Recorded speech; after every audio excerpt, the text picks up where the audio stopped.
كانت الملكة حتشبسوت من أشهر فراعنة مصر. ولدت في عائلة ملكية قوية ومزدهرة. تولت الحكم بعد وفاة زوجها الملك تحتمس الثاني. قررت أن تحكم كفرعون وليس كوصية. اشتهرت بمشاريع بناء ضخمة ومعابد رائعة. أحد أشهر أعمالها معبد الدير البحري.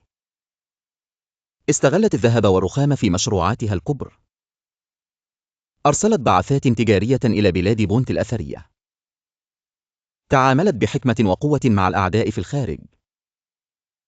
على الرغم من النجاح، تجاوزت الصعوبات السياسية.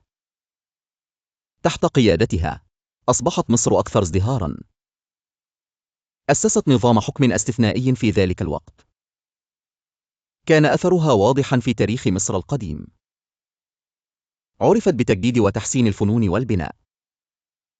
تبقى حتشبسوت واحدة من أشهر ملكات مصر القديمة.